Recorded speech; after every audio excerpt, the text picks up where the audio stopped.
My wallet is sobbing. I can hear it. I can hear it in the hall now. It is breaking down, crying. It turns out that Attila, the arrogant so-and-so, he's got a fake hammer. Oh, a fake? Yeah. Whoa. As I say, dick. Welcome to episode 106 of the Your Allegiance podcast. And this podcast is started off with a little trip back in time to episode 99 for us all. My next prediction is especially for you, Rich. So I believe that 2025 is the year we're going to see a naked barbarian in the line. I am pure! Now, are we talking like fully naked? Are they going to go down a different route here? No, like, you know, just the loincloth. Just the loincloth. Is this the sex legions they talked about? Legions? No. Just the loincloth, you know, like Barbarian He-Man, whatever, Ular, whatever he was called. No. Yeah. You know, like the Norseman. Mal sent me over my Norseman that we got today. Look at him. It's very cool, isn't And it? there's other companies that do that. Why sully the good name of Mythic Legions by Because putting them? they have the parts It's a now. classic look. Yeah. It is a classic look. So that's all that needs to be said. Then I think we can move on to. It was pretty impressive there, wasn't it? Have to take your wins when you get them. You know, the odd Norseman. occasion. He-Man like. The only good thing about that was you could hear my voice a lot in the clip. It's the only good Okay. Yeah, I'll edit that out.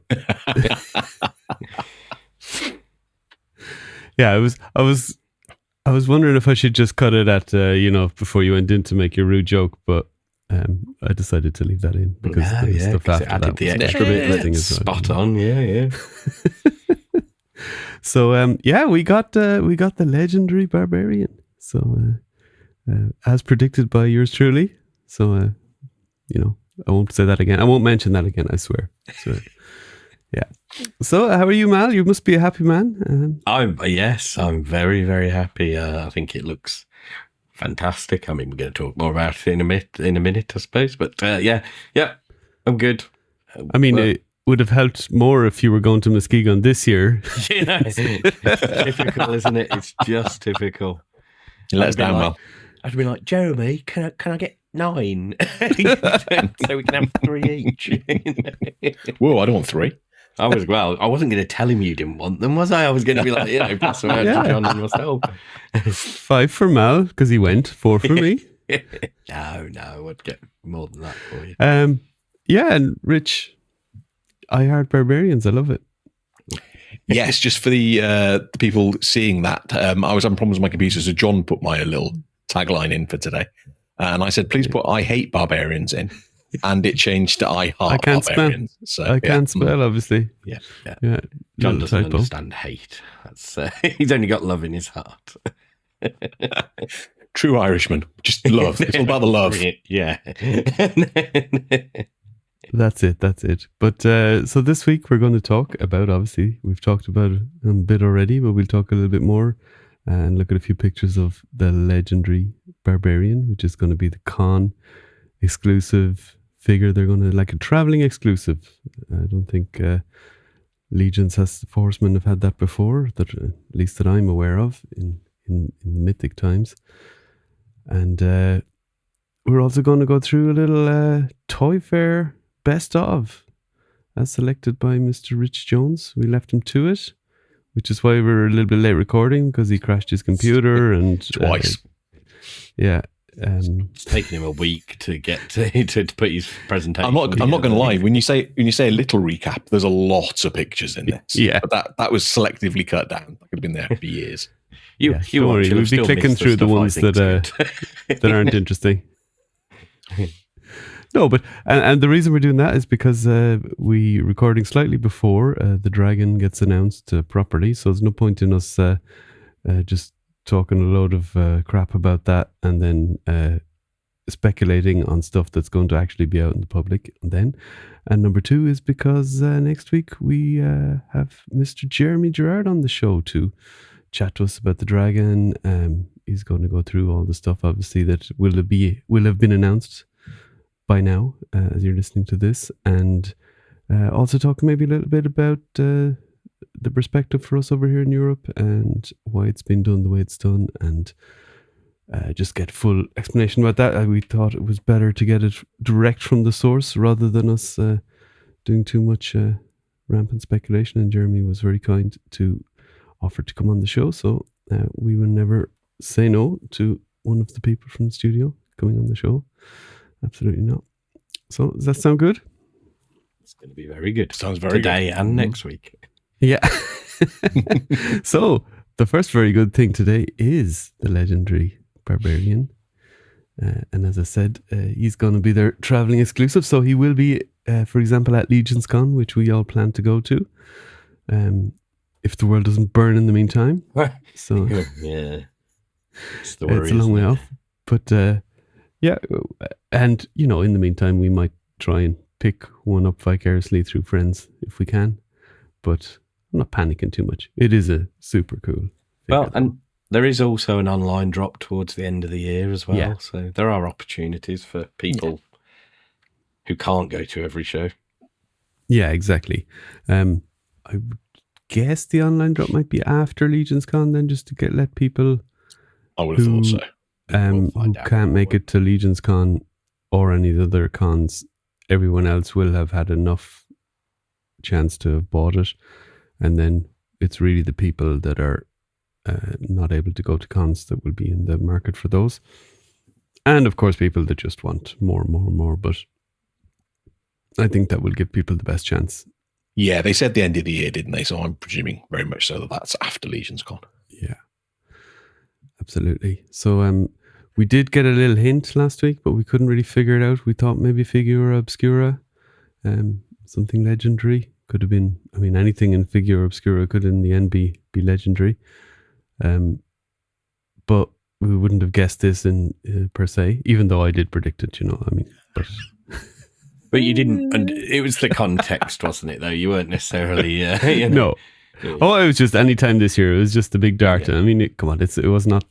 They have all the parts now, which I think I said. So it was definitely a good one.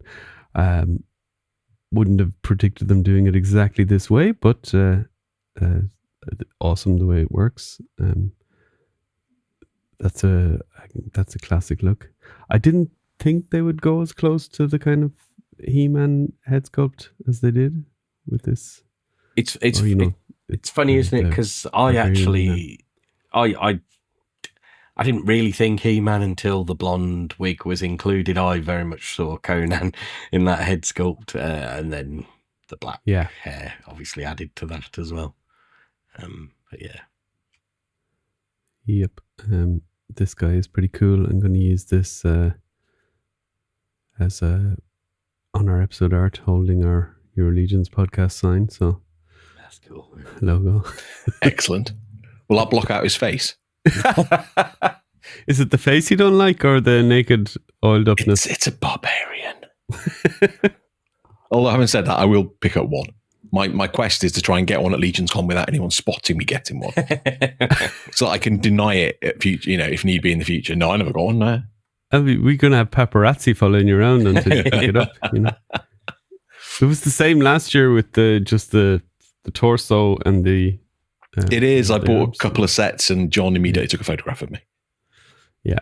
No, you could claim, I'm going to paint them another color and make a fishman or make a another vampire, because I can't find Varg anymore, for example. But no, you didn't.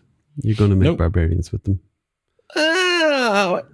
Maybe knights with a bare thigh. Barbarian knights. Naked knight. I'll have a naked knight. Yeah. And I don't mean like in the evening. A naked knight with an N. So lots of cool parts with this guy. Obviously, a bunch of hands. These expressive hands on the left are quite. I don't know if they're new, but they're definitely not very common. The chains that hang from the gauntlets and chains, they're really nice parts to have. These awesome shoulder pauldrons that we get, for example, on Poxus. So good. Yes. Probably my nice. favourite pauldrons in Mythics. The big the big sword, big thick wide sword. don't know the right name for that, but that sword and the axe. Just the handheld axe. I don't. If I was to, I know why they went for that shape axe. I would prefer the axe with the wooden handle, but I know that comes with a lot of skeletons. And the shield, I probably would have preferred the wooden shield, but it's still a cool paint job. That might be the one change. Yeah, the wooden shield. Yeah. Yeah. You did a custom of I did this type of a figure, Mal. I did. I thought to take the opportunity to show him off again if people haven't seen him on my Instagram. Partly just because I used a similar belt piece. That was when I saw that belt piece. It was what came to mind, and then obviously my action figure customs. They had like a little chainmail bit before that chainmail bit. I think was in production, so I added that. And my initial plan was if we got like a barbarian figure, I was going to update him. But now I'm like, I might leave him like that and do something with the new one. The dude, yeah. That's a M.A.S.K Customs head, is it? Yes, that's it. M.A.S.K Customs did that head. It was sold as a He-Man head. And the spiky collar is that was a piece from a Marvel Legends that I nice. Not Sabretooth, one of the other. Oh, was it Puma? Possibly. Yes, it was. And I just painted it up to make it look like teeth. And then that's the M.A.S.K Conan cape that looks superb on him. That might be the bit I sacrificed from this one to go on them. On him. John, I found out the name of the sword. It's the Dwarf Longsword. The Dwarf Longsword. See, Anthony, so he already met a dwarf because he was at SoloCon, picked this up. And he has the dwarf sword straight away. He doesn't need to change the accessory. And I guess that's a dwarf axe as well, to be honest. Well, it came with Magnus. Came with Magnus, didn't it? Came with Magnus as well, yeah. But yeah, it's a great figure. I love those boots as well. There, yeah. And you see, so it's one face sculpt with 3 hair pieces. Yeah. We've got hair pieces now in a couple of different figures, like Frankenstein, for example. Although the Frankenstein hairpiece doesn't fit on this figure. Someone tried it and put pictures up on the cabal earlier. So there need to be a little bit of finagling with a knife or something like that. Yeah. And you'd have to do some proper customizing to get it to fix. To fit. The axe, conveniently, or not conveniently, correctly as it came with Magnus, is the Knight axe.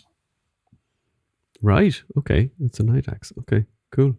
Well, barbarians will just get their weapons from whoever they kill, won't they? Whoever. Yeah. That's true. Yeah. Yeah. Do you notice he hasn't got any vampire weapons there? Just saying. Yeah. Again, I guess Trevor enjoyed taking photos with an actual factory figure, I suppose, rather than a prototype. You can do so much more. I'm going to assume that's what these are. Otherwise, and I think it's the new. It would seem the chest piece definitely is, but looks like it's the new bare parts as well, doesn't it? And it just looks so good. They look so much.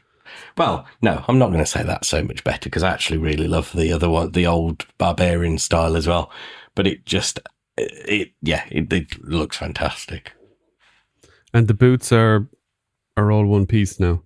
Yes, from the top of the boot to the ankle.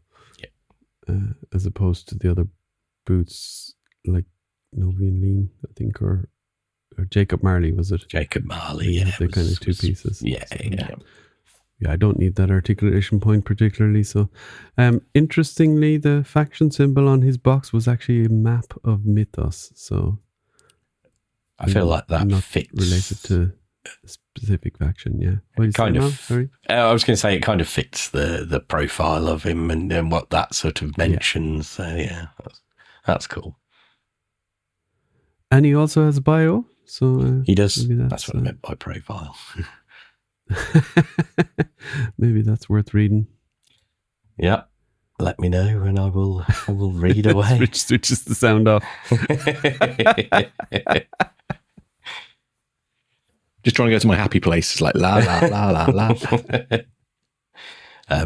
Shall I go for it then?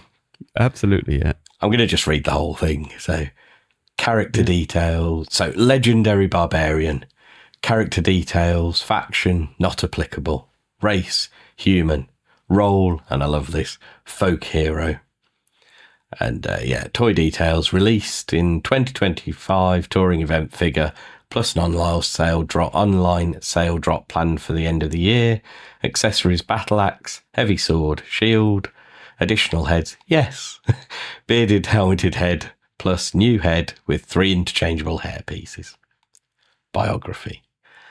There are legends in mythos that are passed down through the oral traditions of the people in the remote reaches of the realm.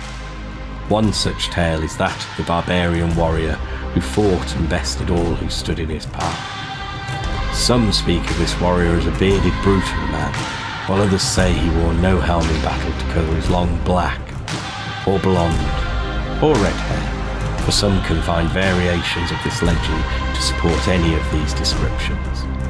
Some say he travelled alone, while others insist a female warrior as powerful as he fought by his side. Believe what you will, for the truth of this legendary barbarian is now one of the lost legends of the realm of mythos. Good, yeah. I think I enjoyed the bio even more with you reading it, Mal, this time. Thank you. That's very kind. Yeah. I love that bio. It's a great bio. Yeah. You put it all together nicely for me. Yeah, it's a nice bio. Yeah. So this concept overall of having a traveling figure, I think that's really cool. I think I'd approve of it. Yeah. I guess Rich, you would as well, despite it being a barbarian in this instance. Yes. But, No, what they've done with the whole thing is if you're going to have a naked barbarian that wouldn't last 2 seconds in a battle because he's got no armor, then yes, they've done a good job of it, and the bio is very cool. Yeah. And Mal? Yeah, bring it on. I'd gush over it. I keep staring at the pictures. I love it. Cannot wait to get my hands on him. It's going to be awesome. So next year, Jeremy tease a translucent traveling figure, and Mal will be at more cons than he probably wants.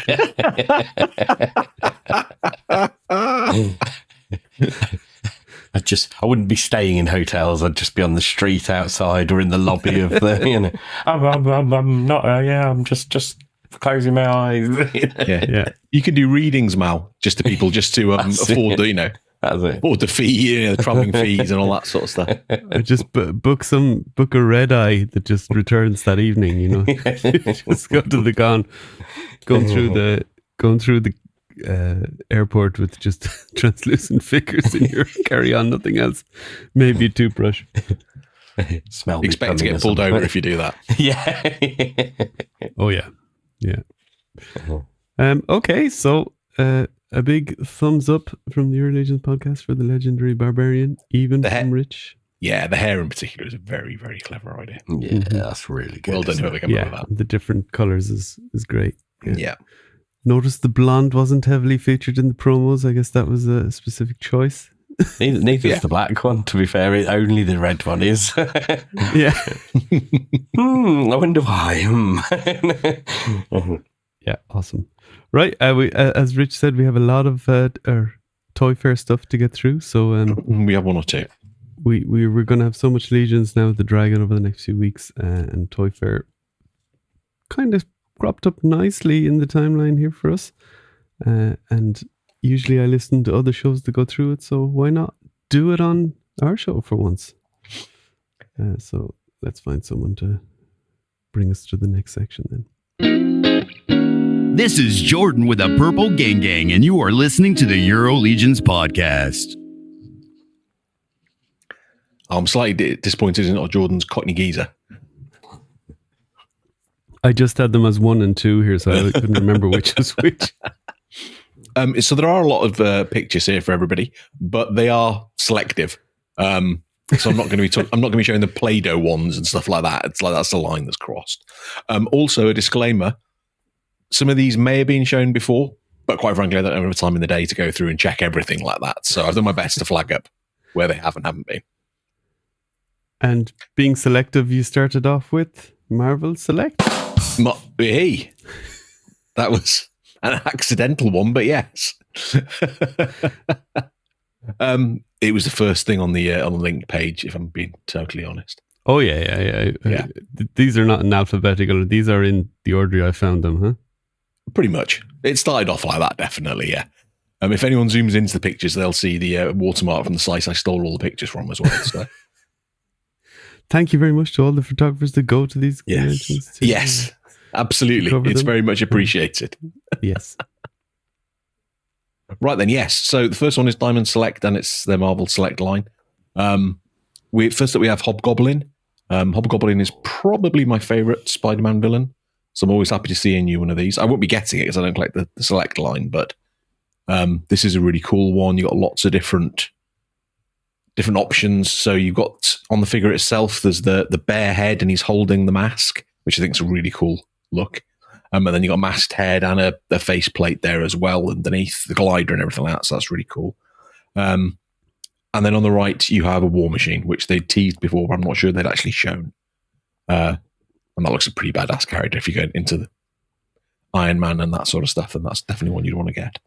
And remind me, from memory, these are more 7-inch than 6-inch. They're bigger than... They are. They're more 110 Hasbro scale Marvel than Legends. Hasbro ones, yeah. Okay. Which is a shame, because sometimes the character looks much better in Select than it does in Legends, but they're just too big. Unless it's a really tall character, generally. They're just too big. Or you could get a Hulk, maybe. Hulk thing, that sort of stuff you could just about get away with. I mean, I've got Marvel Select Rhino in my Spider-Man Legends thing, because it's a better sculpt, but because it's a huge character anyway, it works really well. Yeah. Okay, then we're on to NECA. There's quite a lot of NECA stuff, so strap in, everybody. So first up, we have Beetlejuice. As I didn't recognise the Beetlejuice baby in this picture, I'm presuming it's from the second film, which I haven't seen yet. Yes, it's... Spoiler, it's the tiniest, weeniest little scene, considering they tried to make a thing of it in toys and things, yeah. Okay, shock horror. But yeah, it's your Beetlejuice man. It comes with 2 different heads, so one's like eyeballs out, tongue out, that's pretty cool, and a little baby Beetlejuice. Then we have Jaws. This is one of the more random things. So it's a game featuring Jaws. Can't remember the shark's name. But Bruce, thank you. Yeah. Of course, yeah, as in Finding Nemo. Yeah, I'd forgotten they called it. I'm sure they called the shark Bruce. They didn't. I think they did. Yeah. So basically, this is like lots of little games from the 70s and 1880s, where most of us grew up, where you had to like pull things out, like Operation, pull things out without setting the alarm off. Or I was going to say, it looks like Operation. Yeah, kind of basically. So the mouth is just full of all sorts of different floating things that you can get, like the gas cylinder and a tire and all this sort of stuff. And you get a hook, so like the boat hook, and you have to take out the things without setting the jaws off. And it's a random thing. Selective with this stuff. This is the most random one I've got. I started off with random, and then it's funny because I saw like the picture of this originally without knowing what it was. I was like, wow, that's a really cool Jaws figure. And the sculptor, everything. And then today is the first time I found out it was a game, and I'm like, that is weird. But you could use it with both things now, though, Mel. You have a really cool Jaws shark. Seeing from the person's hand there, assuming that's not like a 4-year-old kid, that's quite a big. Yeah, shark. it's a big chunky. It's a decent sized shark. Yeah. Right. And then we have the first 2 of the characters from the film. So these are 7-inch tall, being NECA, so they're a good height. So we have Richard Dreyfuss as Matt Hooper on the left-hand side there. Comes with 4 different heads. So you've got a lot of options. I particularly like the one with a hat. Who doesn't love that sort of hat? That's awesome. It comes with separate arms. You can have him just with without the jacket as well as with the jacket. I thought it was a nice touch. And his little satchel as well. And the gas canister that eventually blows up. Spoiler for a film that's 40, 50 years old, 40 years old. It's 50 years old. This is a 50th anniversary range. 50 years old, sorry. 50 years old. We can spoil that. Yeah. And then you have Sam Quint. So, oh God, I forgot the actor's name. That's okay. Just Yeah, people know it or remember. they don't know it. Yeah, Robert something, I think. But yeah, he comes with 3 different heads. So he's got his Robert baseball cap Duvall. on. No. No, not him. No. Baseball cap on, his little bandana type thing. Again, separate arms, so you could have it without the jacket if you wanted to. A couple of different rifles and that sort of stuff. So I wouldn't collect them myself, but if you're into Jaws and you want to celebrate the 50th anniversary, these are 2 very cool looking figures. I mean, it's NECA, so they might fall apart as soon as you get them out of the box. Oh, but now we're talking. they're very good. Yes, so this is NECA's line of Sesame Street Ultimates. I know Mr. Gerard, who obviously was on the show next week, was very excited when these first came out, being a big Muppets fan as well, sort of thing. So these 2, you got Bert and Ernie here. These are out already, but they revealed lots of new ones at their show as well. So you have Count One Count. There's a little bat chandelier thing behind him and all that sort of stuff. He's probably my favorite Sesame Street character, but I must resist. Yeah. I want to count 1, 2. I just love the Cookie Monster. Yeah. He's not in this line yet, is he? No. No, not in this one. No, he does feature later on in the slide deck there. And we also have Oscar the Grouch. Probably one of my favourites. Yeah.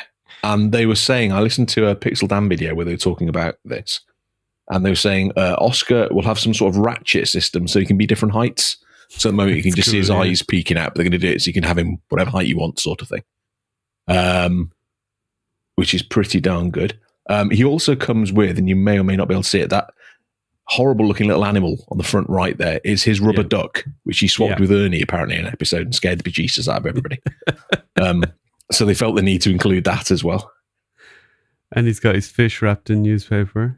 He has, and there's the elephant trunks that come out of the bin in an episode or 2. So again, you can take Oscar out and put the elephant trunks in if you want to as well. Cool. Big Bird. Oh, this has gone wrong. Can you see the picture? Oh, there we go. There you go. Oh no, the things joined them up. That's fine. Ignore the presentation, everybody.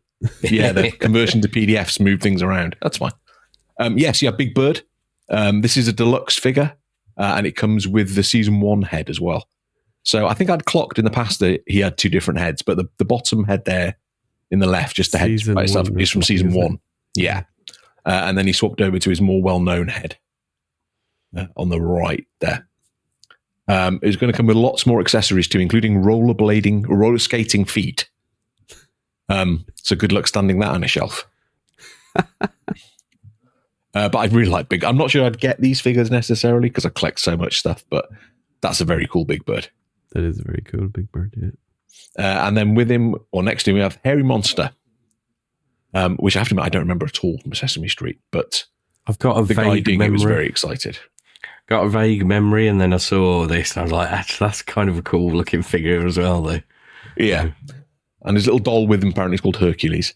And a cool thing is the big eyebrows, they're going to be pivoted, so you can, pivoted is not the right word, hinged.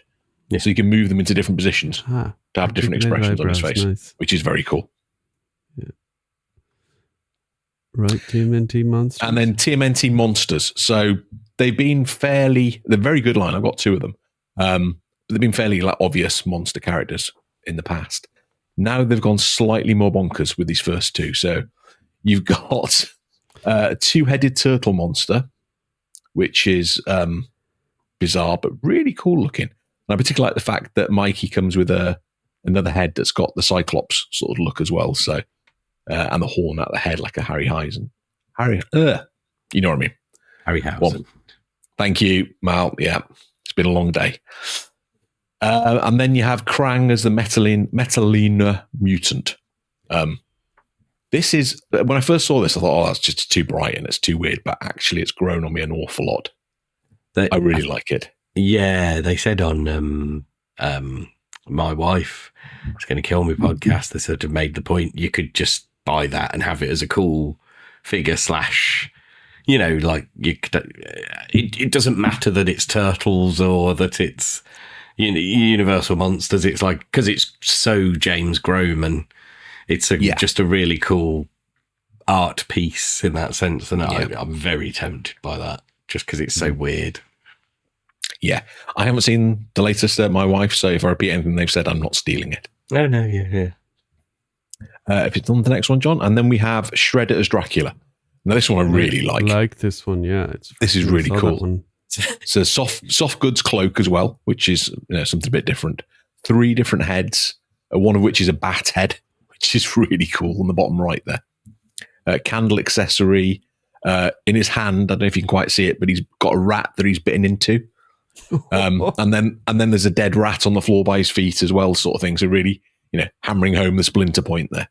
This to me is one of those figures that's almost too good for what it's representing.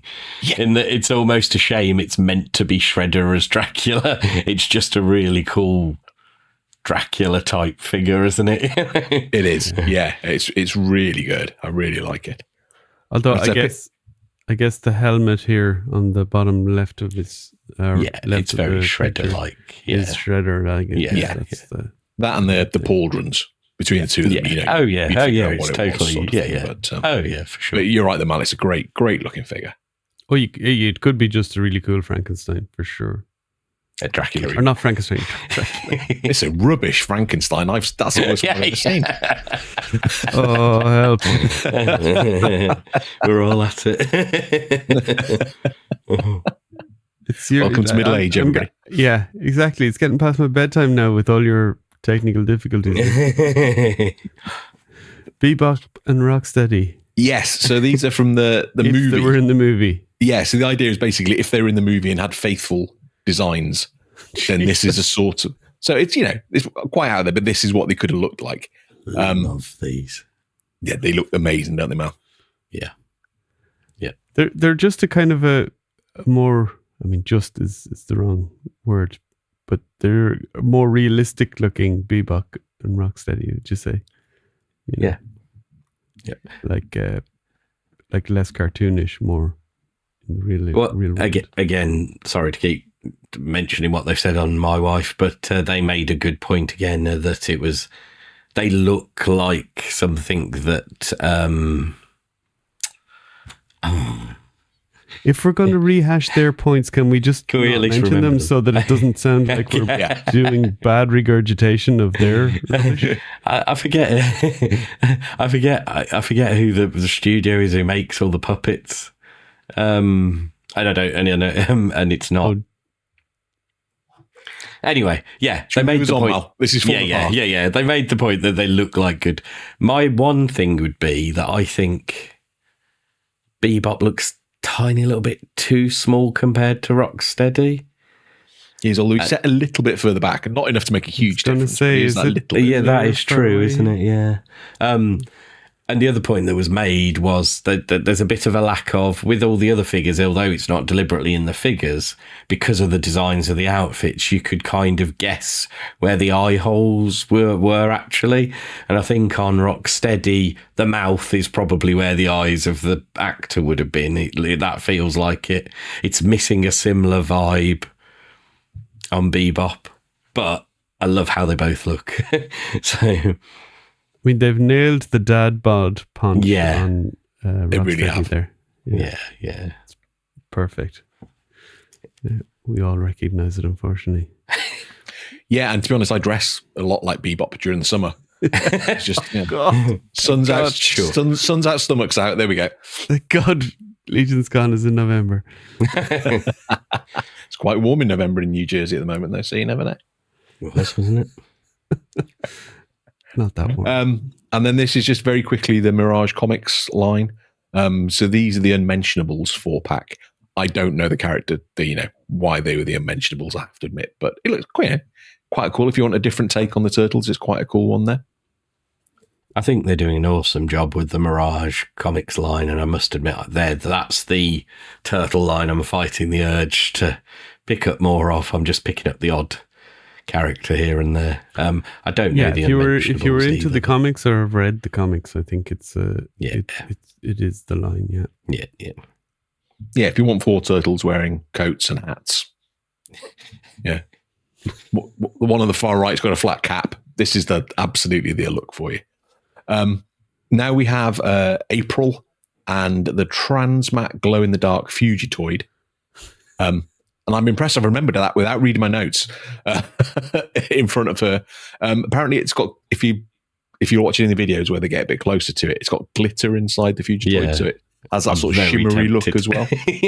Yeah, Mal, this is like all straight up your alley. It glows like in the dark as well, I believe. Glows in the dark, UV light, with glitter, yeah. I'm definitely getting the April though, because I really, really like the design of April in the comics. For me, that's the best version of April. So, without the yellow jumpsuit, without the yellow jumpsuit, yeah, wow, yeah. And then on the far right, there's a geezer called Chote or Coat, however you pronounce it. Chote is what I heard them say, which I've never heard of. I don't know him at all. Yeah, so it's like a lizard, samurai sort of guy. Worth including for that alone. Exactly. So this is their last Ronin line. These are all black and white with the red stuff. 3 Turtles and Casey have been shown already, but April on the left-hand side there of the screen was a brand new reveal at Toy Fair. So I just very briefly put these in. Are these all reuse of sculpts or? No, they were saying that actually quite a bit of the Ronin stuff is new sculpting. So yeah, they're very much committed to the Ronin sort of side of things. But they have done some of these figures in. I think so. I think the 3 Turtles they've done not black and white. I think Case is slightly different, but I don't know for sure. Okay, cool. Cartoon. So before the cartoon, the last Ronin again is Casey Marie, who I've never heard of. I clearly don't know Turtles well enough to know who that is. Well, I think she must be from the last Ronin Next Generation. So because they're like the replacement Turtles that. Yeah. But she comes with Uno and Odin, who are the 3rd and 4th baby turtles, apparently from the last Ronin, which I thought they were quite cool. And then there's another character. Maybe it was another April, possibly, with the other 2 baby turtles. So if you wanted 4 cool baby turtles. It's called Gammy or Grammy April, and it's older April, and she's raising the new turtles from the. So I've not read the comic yet, but yeah, that's the sort of. Yeah, oh, that's pretty cool. And then we have 2 figures from the comic line. So again, they showed a lot more figures, but I was trying to keep it just the new ones. So these are interesting. So these are. Robot figures of I forgot the names. Tokka and Razar. Yeah. But these are basically the guy from NECA was saying they saw some fan art and really liked it, so they contacted the guy and went, "Would you mind if we use that design for toys?" And he was like, "Yeah, no problem." Yeah, that's cool. So they basically pulled them together from that, which I thought was a really nice touch. Hopefully, he got paid a decent whack for it as well, but. Maybe it depends how they sell, huh? Yes. Well, I mean, they made so many cartoon characters that it's obviously selling very, very well. Yeah. Yeah, you'd wonder how... I mean, these are cool, so I think they have that appeal, but people that are collecting that line now, they're into it because it's the cartoon line and there's some element of nostalgia, so you'd have to wonder how appealing these are or not. I think I said before, I'd quite happily got the cartoon line, except for those black lines. I mean, I see why they do it, but it just puts me off, which is probably good for my wallet. Just before I have to say, having said that the one line that is the comics line, the other one is the Archie comics line, and I don't really know anything about any of them, but their designs are so cool, and this is another one. The designs are brilliant, aren't they? Yeah, the Archie one is the one that, even though it's got those black lines, I'm still quite tempted. They've done some really cool characters. They've gone down the wrestling route a little bit with it now, which is a bit weird, but even that looks quite good. Yeah. Really I haven't put the picture in here, but there's an Ace Duck just wearing a pair of wrestling budgie smugglers. He's huge as well. And he's massive. Yeah, absolutely enormous sort of thing. But this is April as the 5th turtle, this particular one. So that's, again, that was a new reveal there. 3 different heads. Then this is a Stan Sakai, the guy that does Oh, I forgot the name. Usagi Yojimbo, you're right. Thank you. Yeah. I had such a bad day. Yes. So he's the creator of Usagi Yojimbo, but he also did a comic, I think they said fairly recently, which had the turtles in. So they were able to use his designs for the turtles sort of thing. So this is them with Usagi. Very cool looking figures. Not for me, but very, very cool looking figures. Yeah. Very expressive faces and that sort of thing. Agree, 100%. They look awesome, but I just don't feel like I need them at all. I love the colors on the armor of the Usagi. Yeah. I mean, if they did more characters, I've only ever seen like a couple of the Usagi comics, but if they did more of the characters than that, I might be tempted. But as they're not at the moment, then yeah, I'll leave it. Then this is a new line they're doing based on the 2012 comics. So again, cartoon. just cartoon. Oh, no, sorry. Comics. No, it's comics, isn't it? It's IDW. Mal. John, just mute him. Mute him. I've forgotten. No, it's the cartoon. It's the cartoon. It is a cartoon, Sorry. yeah. Yeah. So this is the 4 turtles, 2 foot soldiers, and a shredder. Again, they seem very happy about having this line and doing this. I'm not sure how many TMNT lines NECA can do, but apparently it's a lot. It seems that way, doesn't it? Yeah. Bankrupting all the TMNT, I can't even say it, TMNT fans. Yeah. Now we move on to Super 7. I don't know what to make of Super 7 anymore. They've gone slightly off the rails, haven't they? But they're still going and they're still putting stuff out. So this is their Thundercats Deluxe line. So they released Lino and Munkian last year, I think. Basically, it's the same figures as used the Ultimates, but in a different packaging with virtually no accessories, and they're charging $35 rather than the $55 that they did for the Ultimates. But the paint jobs aren't as good. The naming is so deceptive, though. Like Ultimates, okay, Deluxe. You think that's still not very deluxe, as much stuff or more stuff, you know? Yeah, and it's not. Yeah. I mean, I love the packaging here, and I think that's what Super 7 do really well is packaging. And it's probably appropriate because I'm probably better off leaving the figures in the package for the most part. But the people that had Munkian and Lino in hand from last year were saying the paint jobs were just terrible. Sort of really flat and really bad. Yeah. But they've now done Tigra and Chitara as well. Which, looking at a couple of the comments on the pictures, people weren't impressed with either. But they're out there. They'll be in Walmart or whatever sort of thing rather than online Tigra is only. A very high price on the secondary market, I remember, for the original one. Yeah, they had all sorts of problems with Tigra. It took ages to come out and that sort of stuff. So yeah, he did get a bit rarer because of that. And then this is wave 2 of their 2003 Teenage Mutant Ninja Turtles line. So they did the 4 turtles first off with the better articulation, which Brian Flynn said they would never ever do. And then somebody leaked that they were going to do it, and he went online and called them a liar, basically. And said, no, that's total nonsense. I don't know where these people get this stuff from. And then like 4 months later, they announced the better articulated turtle. So there we go.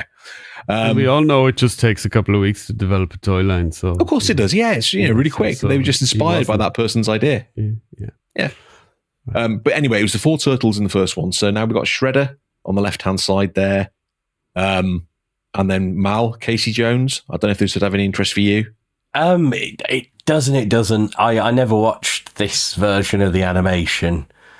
I believe it's meant to be very good, but I just never watched it. And so, but the completionist in me wants to add this to my Casey Jones collection. So I'll have to see. I'm not in a rush, but tempted. Yeah, the consensus about this, the 2003 cartoon, is that it's probably the best storytelling of the cartoons. Okay. Yeah. And there's a lot of kind of collectors our generation, or that, started off with the He-Man / the Turtles, and this might have been the point where they started to collect as an adult, if they were into TMNT. Right. Okay. You would have been in your early 20s if you were kind of from the early 80s. Yeah. So yeah. But yeah, both Shredder and Casey Jones come with the masked and unmasked heads as well. So you got the options there. And we got Splinter. Splinter and a Foot Soldier. Yeah. Again, Splinter's got a couple of different heads. Foot Soldier's got 3 different heads, I think. So if you like the cartoon, this could be for you. That's one thing I would say about what I've seen from this cartoon, which is possibly why I've not gone into it, is I think I'm not keen on a lot of the designs that you see for them. Some of the mutants look fantastic, but they always do. But there you go, that Foot Soldier's horrible to me. And Casey, I don't like him. I'm not super fussed by their representation of Casey Jones. I like a lot of the other ones we've gotten. So, yeah. I know what you mean. I like the Splinter, but yeah, the others. Yeah, Splinter's very quite good. Happily leave. Yeah. Okay, John. On to Right, off Turtles. Sorry, everybody, if they're huge Turtle fans, but now we're on to G.I. Joe Classified. So, lots of this stuff had been shown as renders or name reveals, etc. before, but this time they were actually putting the full figures out there. So this is their Firefighter builder figures. They're doing lots of the 60th anniversary stuff. So we've had like Navy Diver and Grunt, or and all these sort of generic figures with loads and loads and loads of different parts. So this is a Firefighter figure. I personally will not be getting this. I mean, it comes with lots of cool stuff like the different hats and breathing apparatus and all that sort of stuff. But I don't need a fireman in my G.I. Joe line. It has to be said.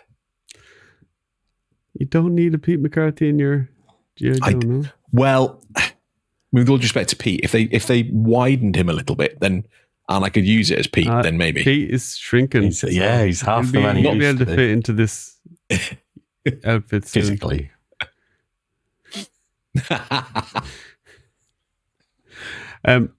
I think this is a really cool looking figure for what it is. Loads of cool stuff.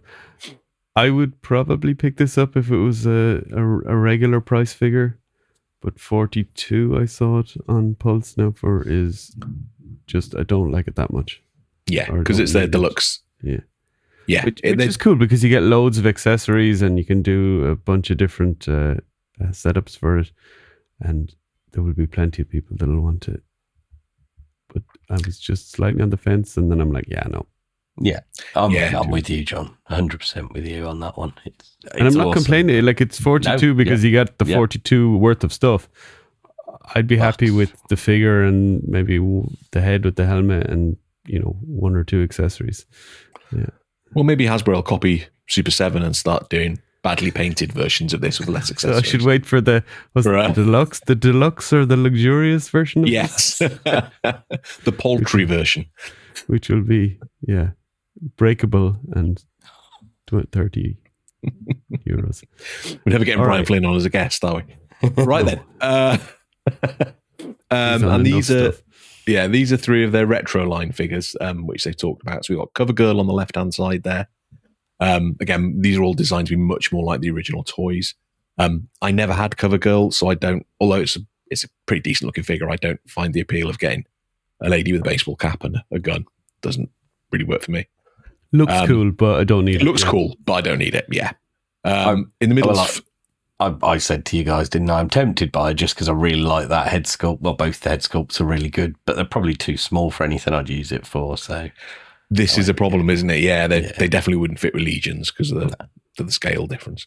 Yeah. In the middle, you have Flint. Flint was possibly in my top 5 favorite G.I. Joes as a kid, but I've got the original one, so I don't feel a desperate need to get this as well. Do you not see this one first? Sorry. This is better. No, this is better. If this come out first, I would have gone for it, but I'm trying to be more sensible and go, no, you've got the original one. So watch this space in 5 months when I've got this one as well and go, I sold the other one. That's fine. And then Televiper. Same with Televiper. I love the original look to Televiper. It takes me right back to my childhood, but I've got a couple of the other ones, so I don't need this one at the moment. I think the modern version they did of it was really good as well, though, wasn't it? Anyway, it was like a modern take on it, wasn't it? And spot on. So and these are all coming in those beautiful card backs. They are. The card back part of it is amazing, but you'd need such a big display area to display stuff like that because the card backs sometimes huge. Like I'm not collecting these card backs, and I don't think those card backs mean a huge amount to me. But if I was to have, if I had loads of money, I would just collect them and just put them in storage and take them out and look at them every now and then, because you wouldn't be able to display them.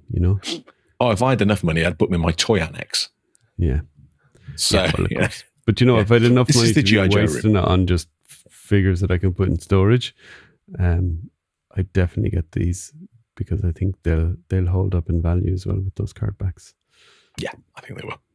I've got Snake Eyes and Storm Shadow, and I bought display boxes for them to keep them on the card back. Like that's a cool idea with it. Be very selective and ones that mean something to you. And, what's really annoying though is, and they're pretty immaculate condition. The Snake Eyes is still Storm Shadow. Day before the boxes showed up, I'd put him down on a pile of something, could accidentally knock the pile off, so now he's got the tiniest little nick. Oh, no. Yeah, well, I have two. I don't know why I ordered two Poxus 2-packs, Poxus and Flogius, and they both have the same little 2-inch crack on the corner of the window. So one part of the window. So they are now just, it's worthless in terms of, I can't sell it. I was going to sell one and keep one. Maybe sell them both, but now what do I do? Just take the figures out and value, isn't it? Use them as customs, But it would be just too much bother to, anyone that's collecting the 2-packs as the 2-packs they want, they can't have that, So, I don't know how it happened. They were just sitting here. Maybe it happened in transit and I didn't notice, but yeah. Well done for not putting a post on the Cabal, John. I noticed it 6 months later when I was too lazy to. Yeah. Anyway. So this is another one we've seen a render force. This is the Cobra Pilot and Cobra Claw, like powered hang gliding type outfit. I'm not sure if I'm going to get this or not. It's quite cool, but again, the display space sort of adds up with the wings and everything like that. But as a figure, it's a cool looking figure. I'm just not sure if it's this would be pricey with the big glider and all that. Yes, I'd imagine it's going to be in the sort of 60 range. Yeah, cool though. Yeah. Oh yeah, these two look cool. Yeah, these two look great. So we've got Darklon on the left hand side there. Again, a character I didn't even know about as a kid, despite being a huge G.I. Joe fan. I had Darklon. The figure of Darklon came with a bike that he sat on. Okay. I didn't know loads about him, obviously, and he's more recently again in the Skybound G.I. Joe comics. It was Destro. Right. He was connected to Destro. But yeah. So how is this appearance in relation to the original one then, Mal, with the big long mask and everything? The mask, helmet. The mask / helmet next to his feet is more like what the original one had. Yeah. That one he's wearing there is new, is different. It's not how he looks. Oh, from my knowledge. That's a very cool silver mask. They were like an angry, that's probably how gold type fate. And then next to him on the right is Blowtorch. Again, this figure looks great. Look at the fire coming out of the weapon sort of thing. So these two haven't gone up for order yet? No. Okay. No, we'd had. Yes, they do, because I'll be going, guys. Yeah. Exactly. I'll be straight on buying them. No, we've either had I haven't got G.I. Joe in a while, since the last Dreadnought, maybe. Trying to just stick to very selective few. Yeah, but these look. I really like the colourful ones. Don't know why. I like colourful things, I suppose. You see it in my customs. Yeah, but no, these do instant buys for me when they go up. I don't need what's his name, but Darklon definitely. Yeah. Then we have Frag Viper on the left hand side there.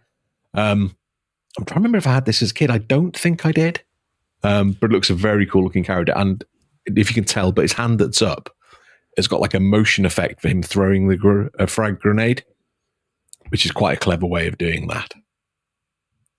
Yeah, I love that. I think it's brilliant.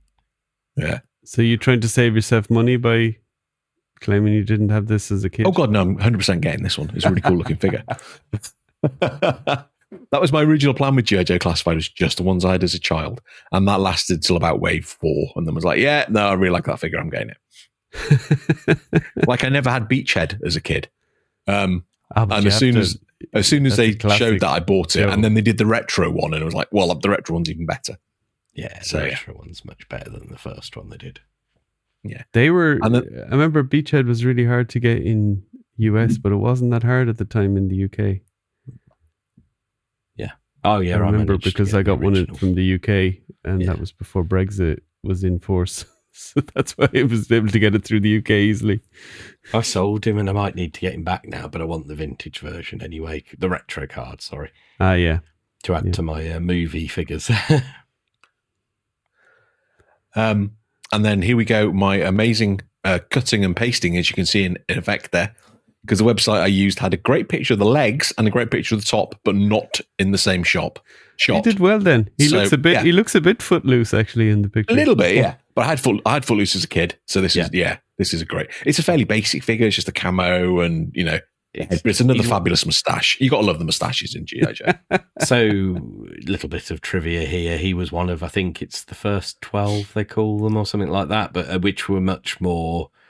The good guys were much more traditional military dress, so it was Grunt. Okay, yeah. Stalker, him, a couple of others who I can't think of at the moment. But yeah, I need Footloose because that was the first G.I. Joe I got as a kid. So really? Him. Yeah. Oh, cool. Yeah. See, I got my first few together, but the first one I remember picking up and looking at and going, holy, that's really cool, was Cobra Commander. Yeah. So when they did the retro Cobra Commander earlier this year, that's the one that I had. So yeah, I had to get on that one straight away. So this is the Cobra S.N.A.K.E. So it's a big ass power armor suit. Again, it takes a bit of real estate, but that's a cool looking robot suit. It's going to be expensive, but I think I might have to buy this. I always wanted the vintage one as a kid. And it's got quite a retro feel to it as well. Although they're trying to modernize stuff, it's like with the big grabby hand and all this sort of stuff. It does have that sort of retro vintage look to it. So I really like this one. I will definitely be getting this. In my head, I'm thinking I might use it with the Crimson Moon when they come out. Because it was kind of... Oh, that's a good idea. Force. Yeah, because they're meant to be set in the 70s, aren't they, I think? Yeah. Fresh Monkey Fiction have said. So yeah, good call, Mal. So is this supposed to be a mech or is it a... Yes. Yeah, it's a mech. Okay. Is that big enough for a figure to get in? Yes. Yeah. There was a picture of it opened, which I didn't include because there wasn't a figure in it. But yes, the idea is that it's big enough you can put a figure in. So this would be handles expensive, even then. move. Is this a crowdfunding thing or? No, just part of the line. It'll just be expensive. You're probably looking at 80, I would have thought, for this. Maybe even 100. Oh, that's not. I would have thought more. No, if it fits a figure. Yeah, I wouldn't be surprised if it's 100 odd. Yeah, but I've got it. Well, have you got your crystal ball? You might find out. So again, this is a character I don't know at all. I don't know the backstory or anything, but it's a great looking figure. He looks cool. Yeah, like with the energy blade and that's the painting around the eyes and all that sort of stuff. I really like the look of the figure. This is another stupid purchase I might make. Yeah, I've got to get him. I remember him as a kid. I never had him. I always wanted him. But it was because he had that dreadnought look. He wasn't a dreadnought, but he often sort of got confused for and lumped with them. Yeah, he's very much got that look, hasn't he? He's got like the sheepskin collar piece and all that sort of stuff. So that's very cool. Go back again, John. Sorry. I love this that they've included with him. The helmet or mask that's on the floor that's kind of Cthulhu style. And translucent. And translucent, Mal, let's be honest. This is the thing, isn't it? Yeah. But yeah, he's totally going to be wearing that in my display. Yeah. I couldn't get it in the picture, but there are a couple of other little translucent bits that come with him as well, sort of thing. So yeah, translucent heavy. Figure. Another one they've done a great update of. Yeah. Then we have Breaker. Now I have a Breaker because he came with a bike like 3 or 4 years ago, sort of thing. So I won't be getting this one, but this is called a mass device Breaker, and he's blowing bubblegum. If you want a character blowing bubblegum, then I thought that head was there we cool. go. Yeah. This could be you if the mass device was your laptop. No, he'd be stamping on the bubblegum on the floor. And then we have Night Force, which I don't get in the Night Force stuff personally, but we've got Beachhead and Quick Kick. And Quick Kick's got some sort of fancy mask on as well, which looks quite cool. And as figures, they're both good figures, and I do like the color scheme, but for me, there's no point because I've got the other ones. Yeah. So I got the ridiculous Quick Kick where really bare chested and walking through the snow and all this sort of stuff. So I don't remember Night Force at all from as a kid. I remember Tiger Force, but Night Force, no idea. Mattel. Right then, now we're on to Mattel. This has been Mal's happy place that we're looking at now. Yeah. So, and again, some of these may have been shown before. This is not my area of expertise. Channel my inner Pete McCarthy, but is this 2008 again? I love Motu, but this is the same crap again, isn't it? So this is the Motu Origins line, and this is their cartoon collection line. Pretty much all the figures they showed were from that. So you got Shadow Weaver on the left there, then Hordak, and then obviously she's a new one, is she? Yeah, excellent. Yeah. Hordak with his little club hand, which looks pretty good. I don't collect these, but they do look really, really good. Didn't it's like really good. Do a Shadow Weaver in their cartoon 5.5 line? Who? Sorry, Super 7 when they did this. I think this so, type of line with the 5.5. Yeah, I think so. Yeah, yeah. And then it's the He-Man with white glowy eyes. I don't know what variation of He-Man that is. Faker, yeah. Is that Faker? Okay, so this is Faker, not looking like Faker. He's actually looking like He-Man. Yeah. But then you've got a normal He-Man head as well. They didn't get the drawing or whatever from the figure people in time for the cartoon. So amazing. So Hordak and He-Man are up for pre-order now and have been for a little while. A lot of people have pointed out that actually the Faker / He-Man, which is why is actually more cartoon accurate than the original He-Man they released. So a few people, including myself, will probably buy a second one of him. Okay. Yeah, because with the second head, obviously that you can use him for that, can't you? That fits him well. Yeah, that's it. And it's the boots that. Is this the line now that's kind of available at retailers? Yes, this has kind of taken over the retailer Origins. Yeah, you'll see it in the toy stores in the UK and that sort of stuff, which is a pain in the ass because I'm trying desperately not to buy them. And I go into like Smith's or somewhere, it's like, oh, those are pretty. Oh, they look good. Oh, whereas the original kind of Origins line based on the toys is that they go direct Mattel Creations when they have a new figure.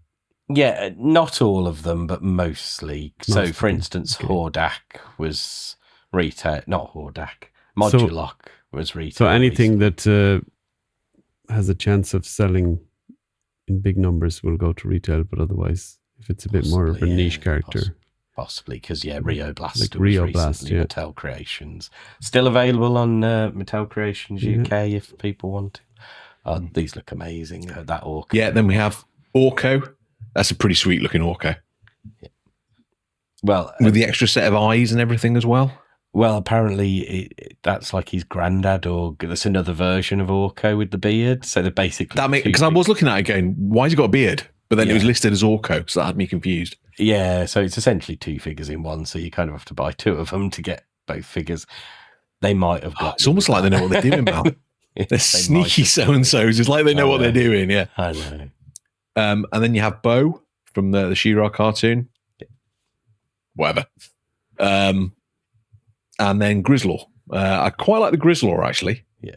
It's the Motu Classics one had obviously the super furry Grizzlor, whereas the cartoon ones are very much like, that fur is not moving at all. And I really quite like it, actually. Yeah, I do. I think it's really good.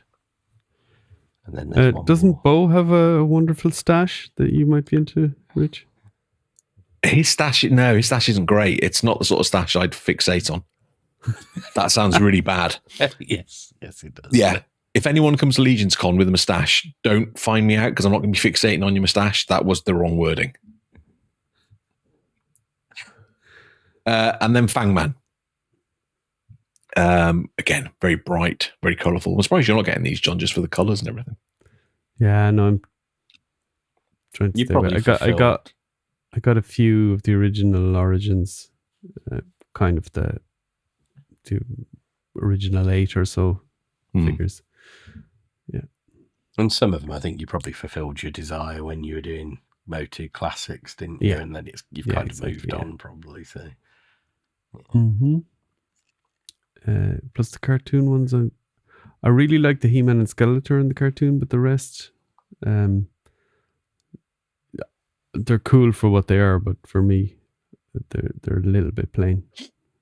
Yeah, it's weird, isn't it? Like, even though I know that's the way they're supposed to be, because of course they're exactly because like it's the animation. the cartoon is, like the Clawful from the cartoon, I really don't like. Whereas the other Clawful looked great. Yeah, but they've absolutely nailed what it looked like in the cartoon. So they've done what they aimed for. You can't criticize doesn't work for the me. figure. It's more the No, source. absolutely not. And as you know, I'm just loving. Oh, now we're talking. And we have possibly the worst line of toys ever made. No, so we're on to the turtles. Weird, but so cool. Yeah, no, these two in fairness are pretty cool. So you got the Turtles of Grayskull. So you got King Hiss. So the one on the left there obviously has got the 4 snake arms and a snake head. I mean, that's a cool looking figure. Yeah, but then it also comes with all the parts to make a foot soldier from TMNT. So you can swap out the head, the arms, the torso, the whole works. Which is a really clever way of doing it. I'd imagine it's going to be quite pricey because of that. And again, Mal, you need 2. So they're really on a... Yeah. I don't feel the need for 2 of these. I'm not that fussed by the foot soldier version. I want that snake version, that King Hiss version, because that's how I've actually got my King Hiss from the toy line displayed as well as the snake. Ah, cool. So much cooler than the snake. Yeah, it's really good with the gold and the sort of green. So the 2 green arms, the 2 gold arms. It's a great colour scheme. Yeah, it's fantastic. And then you have Super Shredder. Yeah. So it's a snake shredder, basically, with a full-on snake tail. The weapon at the back looks a little bit like the one that's coming with the Mythic Legions. I hadn't thought of that. It does. Yeah. Royal Guard sort of thing. Yeah, in the Reign of the Beast wave. It's that sort of look to it. But this is a very cool figure. Yeah. Again, I would never buy it, but for what they're doing, does it come with legs shredder. as well, or is it just a snake figure? Not in the picture I saw. No, Okay. I think it was just a snake. Yeah, I think he just comes with the tail. These are the last 2. I've got the last wave on pre-order, and these are the last 2 they announced. Oh, have shown off, and these are the last 2, and I think they're the last 2 I need as well. So hopefully I can get them, because then my Turtles of Grayskull is complete. Our American friends can get you the Mal. Worst case scenario. Well, we'll see. Yeah, they have popped up over here, a couple of them, really randomly. It's so difficult to know what is over here and what won't be. It's been a bit awkward. As long as they're up for pre-order somewhere, you're probably safe enough, whether it be Big Bad or a local one there. Yeah. Right, and now we have... I don't know what to make of this, to be honest. This is a tricky one. Yeah, so obviously the last one, Turtles of Grayskull, was TMNT and Motu crossed over, and this is Motu times Thundercats, which is the name of the line. They're not trying to do anything clever with this one. So this is Skelra. So this is Skeletor is this and Mumra. more in the Masterverse scale, though? No, this is... it's using the cartoon. Same, oh, is it? Yeah, Origins sort of size so Origin figures. size as well. This particular figure is bigger because it's Mumra, so Mumra's obviously bigger than the other ones generally. But yeah, the rest of them are sort of Origins sort of scale. So yeah, so this is the Skeletor look. I mean, so there's wings, which isn't necessarily. But what I like about this, so you got the Skeletor and you got the Skeletor head. But you've also got the Mumra head. And if you go on to the next picture, John, I believe. Yeah, so everything is, you can turn everything around. So the skirt piece, you can turn inside out, and then it's the Mumra colours. The wings, you can turn around, and then more suited to Mumra. There's a second head. It's all interchangeable. Wow. So the one figure, but that's clever, though. You can very clever. The fact that you can, just swap parts out to make them look. And they seem to have done this with the whole line, so we'll get to the other figures soon. But yeah, the idea is that you can have the Motu or the Thundercats figure. Yeah. That's awesome. Even the chest strap just kind of works nicely with the symbol there. Are these something that tempt you, Mel? I think they look really cool, and the pictures they've shown of Toy Fair make them look a lot better than I think the original released pictures do. But they just, I don't know, they don't do it for me in the same way as the Turtles ones did. They're not as bonkers, the Turtles. I think that might be it. Yeah, that might be it. And I like the He-Man. Too well designed. By the He-Man. Totally. Yeah, not crazy enough. What the hell? Yeah. Why isn't this one got a burble head? What the hell's going on? Yeah. Possibly. Yes. So you'll see through the viewers will see through the thing. Sometimes I've got like photographs from Toy Fair wherever the picture was good, and then for other ones I've had to like go to the website sort of thing. So, so this is the Lion-O Lord of Eternia. So yeah, you got Lion-O, but what they've done again with this is you can take off the chest armor, you can swap over the belts, you can change the shins, so you can either have the Lion-O Lord of Eternia, or you can just have a Lion-O character in this scale. That is the thing it feels like they've done with these, isn't it? Is they feel, and perhaps why they're not as bonkers, is they feel like they've kind of targeted Thundercats fans as well. So that, not as well, obviously, but you know what I mean? You can literally take away all the He-Man-ness and have a really cool looking Thundercat. Absolutely, yeah. Yeah, because in these pictures, the hair pieces and that are very much the sort of Thundercats hair.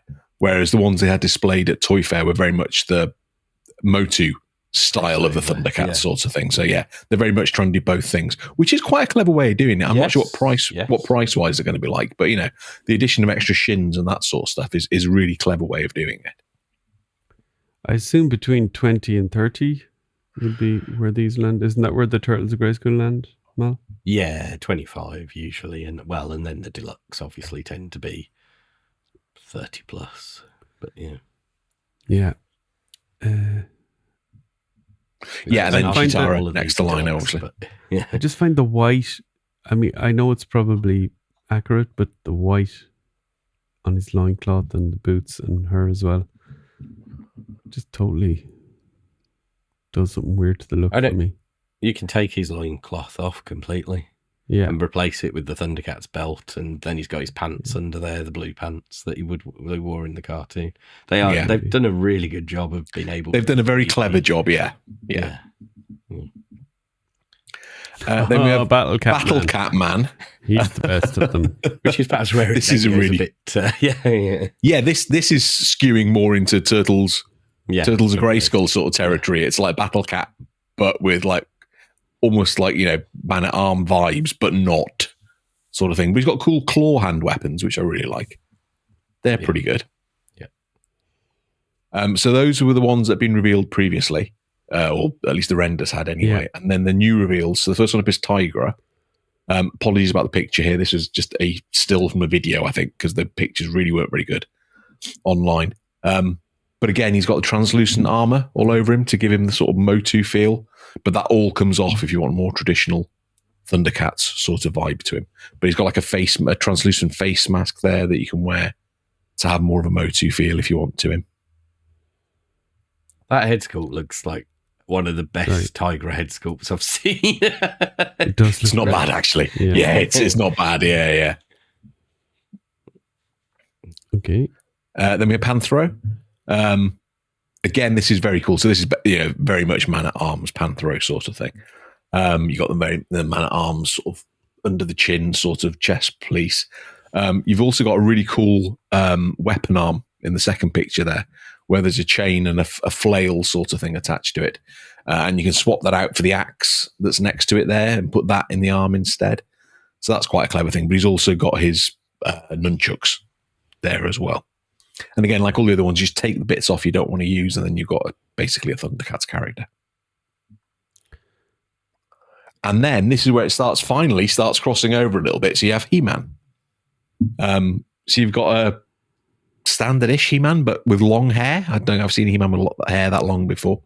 But really nice head sculpt. It's actually a really quite detailed head sculpt. As I say, this is the one I'm tempted to pick up, just not as He-Man, just as a kind of cool-looking barbarian character. Yeah. And then they're throwing the Thundercats stuff in. So he's wearing a Thundercats chest piece, but again, it comes with the He-Man one, so you can swap it out if you want to. He's got a cat helmet that you can put on as well if you want to there in the left-hand picture. And the sword is a combination of the Sword of Omens and the Sword of Power. So they've combined the two. Yeah. So it's got the Sword of Power look, but the Sword of Omens sort of eye in it.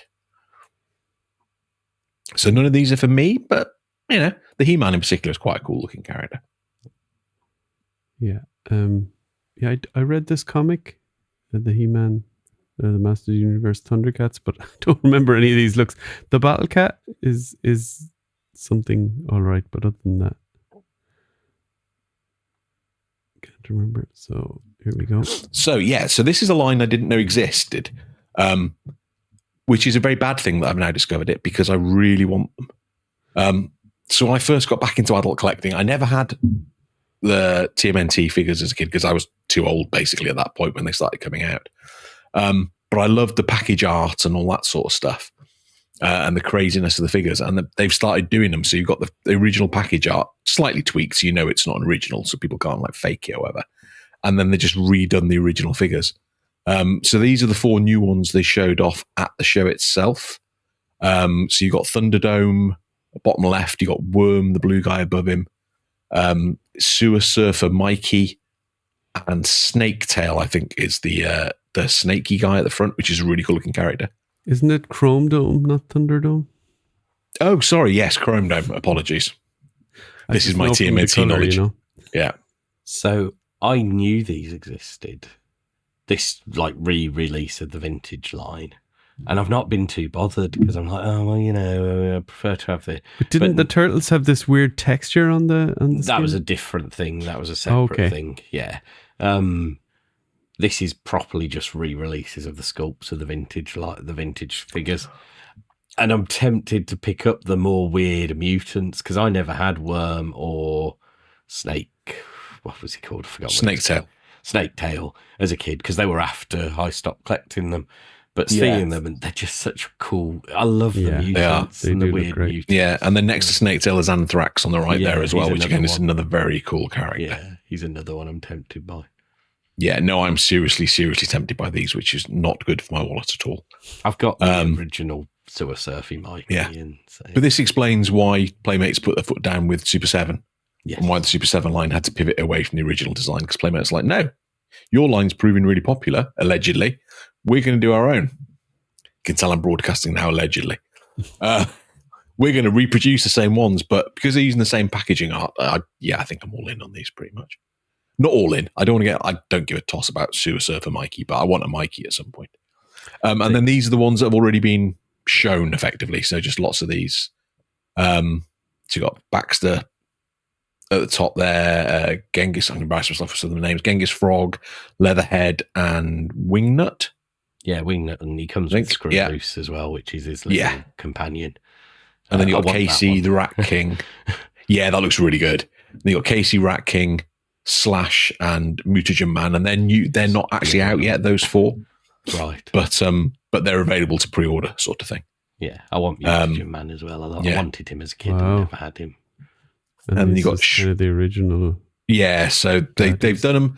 They haven't done them in order of the original releases, but they're sort of following that. So some of the earlier ones here, although it's obviously the bigger characters.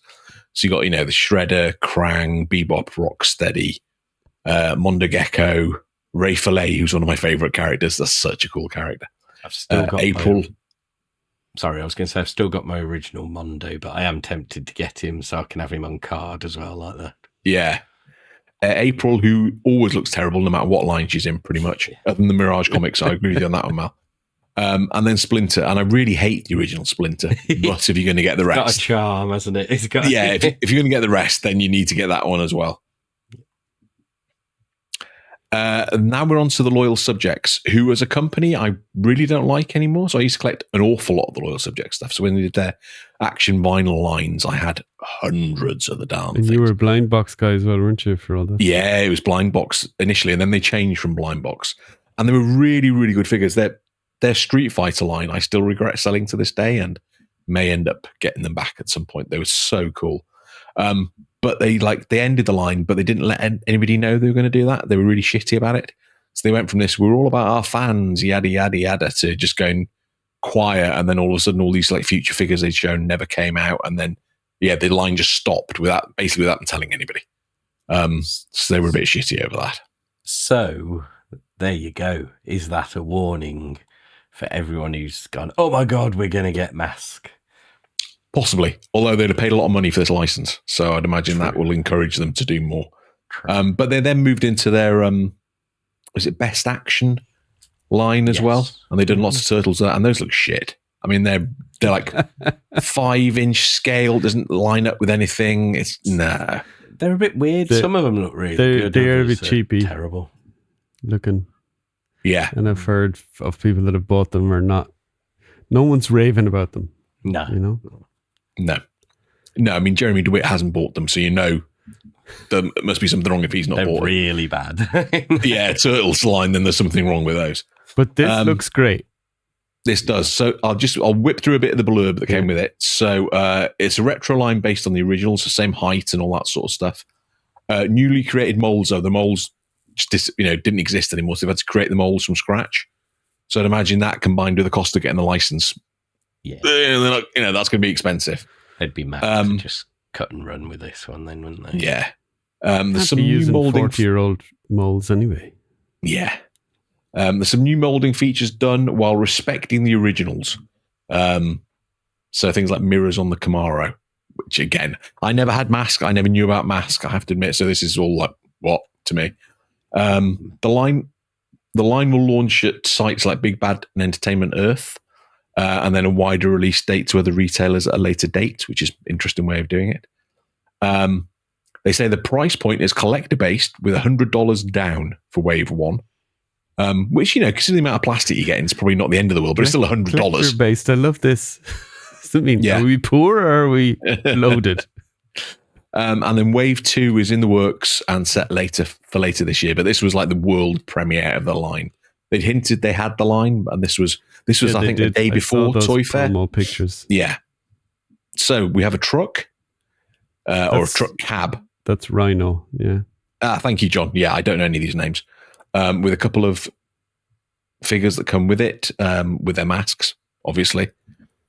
It looks a sweet truck, I'll be honest. They're slight. You know what? One of the biggest memories I have from M.A.S.K. As a kid is they did on the back of Kellogg's boxes. They had the masks that you could cut out and collect. Yes, and I actually have a picture of myself with them as a kid. I have one of our old photo albums. Yeah, so how cool is that? Yeah, that's very cool. So that's pretty cool. Next we have a jet. John, any ideas on the name? I'm good at Rhino. I used to have loads, and I can't remember any of them at this point. No. Yeah, I had a few, but I can't remember. Yeah, so the jet looks pretty cool. I mean, it looks, if you looked at it, you'd imagine it was a vintage toy. They've obviously, going for that, very much that same sort of look. There's a guy with an eye patch and then a guy in an astronaut suit. Yeah. So the guy in the astronaut suit doesn't come with that. He comes with the red car, and that's Matt Track. Oh, does he? Oh, he was stood directly in front of this one on the picture. That's why it had me confused. Okay. That's Switchblade. Yeah, oh, right, that's Switchblade. And that's the bad guy. That's the leader of the bad guys. The guy in the sort of the military outfit that looks a bit like Cobra Commander's outfit. I will let you two describe these because I clearly know nothing about them. Right. Moving on. So on to you two. I have no idea.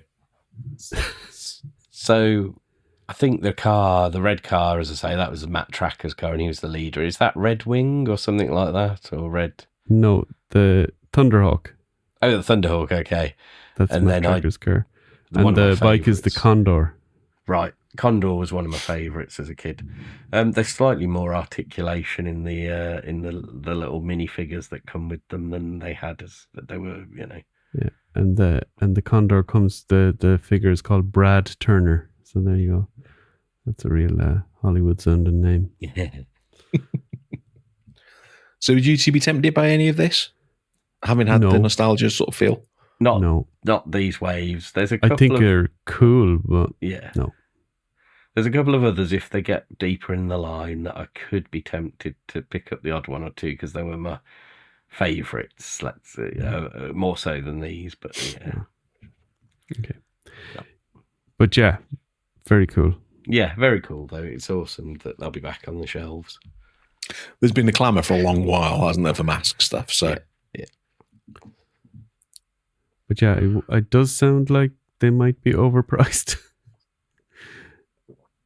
although I don't know what's overpriced for M.A.S.K these days, because I guess the secondary market's probably quite expensive. So if these live up to the quality of the originals, then, and people are happy with them, then probably up to 100 probably be all right for the bigger ones of these. Might be like the Condor here, the little bike with the dude, you know, that probably couldn't be much more than 30, 35, 40 maybe. And even still, you probably get 6-inch with the bike in like Joe or something that would be around that price. Or but that's the thing, because these are obviously the original scale, so that you know, compared to the modern stuff, there's not that, you know, not that much plastic involved. But what they do have that is interesting, and we don't get a lot these days, and possibly where the price is going to come in, is they basically transform into other things. So that bike essentially splits in half, and if I remember rightly, there was a little helicopter blade that sat up. Okay. That's why it's a condor, which is a bird. Some sort. I can't remember what the jet does. I think, does that turn into a helicopter as well? I think the wings go back and a blade comes up, and switchblades come up. Was it called? And the cab, doesn't the cab lift up or something? And there's stuff going on. I can't remember all of them. But yeah, there's some really cool action features that these should have if they're going to really be M.A.S.K. That you just, well, I get the feeling that if I was going to say, if I get the feeling if these are as good as the pictures look, that this will sell really well. Yeah. We shall see. Right. Some more Sesame Street. Yeah, so this is the Blockies stuff. So the three of us have all got Blockies Transformers. For those that don't know, it's almost like an enlarged version of Lego. So you get these figures and you put the joints in and then attach the arms and that sort of stuff. They're fabulous figures, the Transformers ones. Like, me and Mal are both raved about them on the show. You know, they stand and hold poses, and you know, they're really great figures. So they're expanding out. So they've done some Minions, which I've not included on here because pictures weren't great, but there's a line of Minions. But there is Sesame Street. And these look very exciting. Yeah. So on the left, you got the Count, Oscar, Bert and Ernie. It seems to be the go-to for a wave one of anything, pretty much now. And then on the right, you have the Cookie Monster, John. Told you he was coming. You have Abby Kadabi, Big Bird, and Elmo. And I had to Google who Abby Kadabi was because I was like, I literally have no idea. I don't remember her either. No. But they look really cool. And again, you know, they tend to sell, certainly if you buy them on AliExpress, the Transformers go for like £6-7 a figure, if that. I mean, what I do is priced. try and track down a pack of these, that comes with all of them. You might get a couple of doubles, but you get all the figures. Well, it looks like they're selling. Yeah, it looks like they're selling these as 4-packs. So you just are they already for sale? I don't know if they're already for sale, but I saw a picture of, the box basically. Of they had the boxes lined up, didn't they? Yes, yeah. But these are really cool. And obviously a lot cheaper than the NECA ones. The NECA ones look really cool, but if budget or space is an issue, these are obviously a lot cheaper. Well, these will also be a smaller scale. And interestingly, Robo on his show, he said he's picking up the NECA one. I think he said he's picking up the NECA one. No, it wasn't the NECA ones. He was going after the Super 7 reaction ones because he wanted them to be puppet scale against his 6-inch figures. So actually, these quite like perfect. Yeah. These would be perfect then, yeah. These would be better, I'd say, for that because it's more the puppet. Anyway. Yeah. Oh, God, yeah. Everything's more articulated than the reaction stuff. Right. McFarlane, who mightn't have their license for longer. They don't. They're losing it mid next year, apparently. Right. So only 800 figures left in the line. Wow. Yes, because Mattel made a huge announcement just before Toy Fair, basically kicking McFarlane in the ghoulies, going, yay, we've got the DC license back. F you, blah, blah, blah, without saying any of that. So McFarlane were at pains at Toy Fair, apparently, to point out they have a lot more figures coming out. Yes, they've only got the license for another 16 months or whatever sort of thing, but there's a lot more figures lined up. this Jim Gordon is probably one of the best ones they've done as well. It's a great looking Jim Gordon, isn't it? Yeah. So these are just the new reveals. They had lots of stuff there, but these were the actual new reveals. So yeah, it's Commissioner Jim Gordon there. I really like that. The Do Batman you know stuff. what version of him that is, or from what comic, or?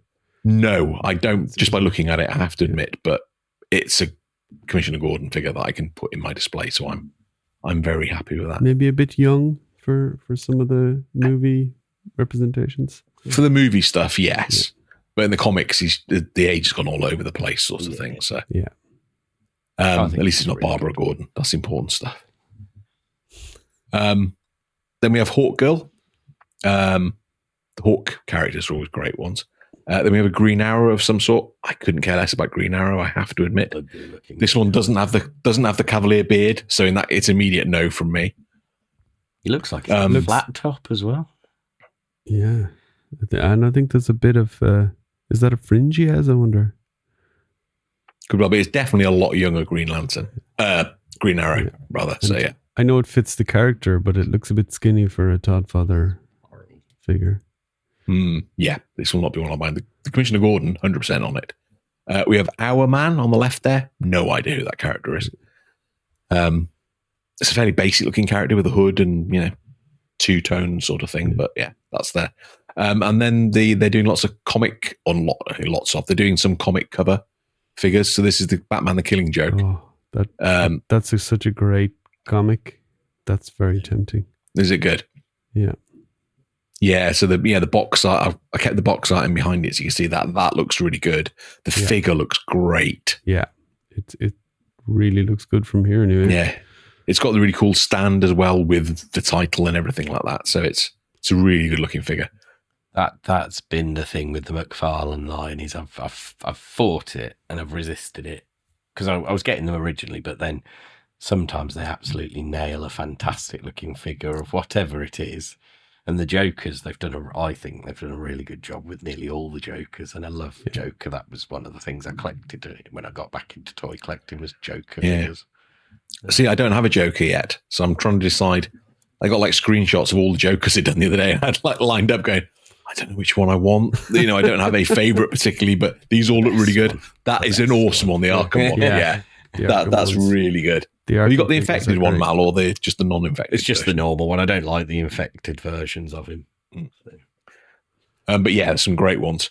Multicolored Batmans. I swear to God, yeah. So there was on the right-hand side there's the comic that it's from. So Batman was trying to decide what colour outfit to wear. So there's pink, green, blue, purple, orange. Funko Pops of this.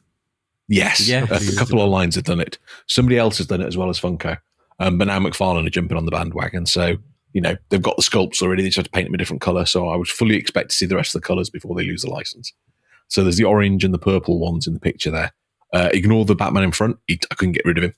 This was the best picture I could find. Oh, I was going to ask. I was like, oh, yeah. Okay. Yeah. No, that was the best picture I could find. It's a totally different Batman. Yeah.